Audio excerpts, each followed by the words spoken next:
አሳዛኝ ነገር ነው ምሽቱን እየተሰማው ማለት ነው።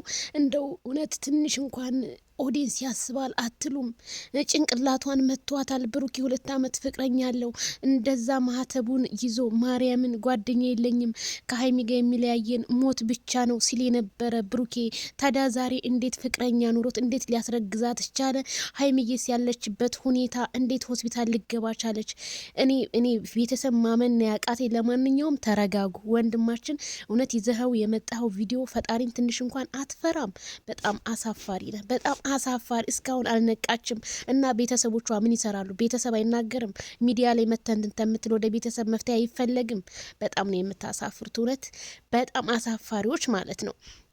እና አቤላዬ በጣም ተናዷል። እንግዲህ አቤላ እንዴት አብርሽ የሩታን ፍቅር መቀበል የለበትም፣ መቀበል ያለበት የሄርሜላን ነው በማለት እንግዲህ አቤላ አብሮ በልቶ ጠጥቶ ብዙ ነገር ዛሬም እንግዲህ በጣም አሳዛኝ ነገር ነው እየተናገረ ያለው።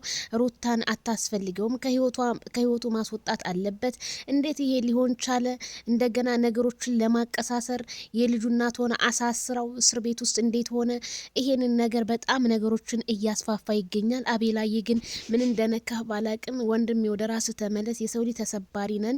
ነገ ልንሰበር ልንወርቅ እንችላለን። ግን ይህንን ያህል መንገድ ለምን ለመጓዝ አስፈለገ? ሩታና አብርሃም በአንድ ላይ ሆነው ቢመጡ ምን ችግር አለ? ባለትዳሩ ናቸው። መጣላት ያለ ነው።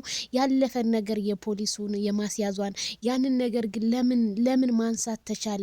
ዛሬም አቤላ እንግዲህ እሳት ጎርሶ ነው የመጣው። አብርሃም ይሄን ነገር ከሰማ ነገሮቹ አሁንም እየተቀጣጠሉ ሊሄዱ ነው ማለት ነው። አብርሃምና ሩታ እኔ እንደሚመስለኝ በዙሪያችሁ ያሉ ጓደኞችን ንቅል አድርጋችሁ ካለወጣችሁ የእናንተ ትዳር ሰላም የለውም ነው የምለው። የሀይሚዬ ሰላም ተመልሶ የምናያት ያድርገን ማለት ነው።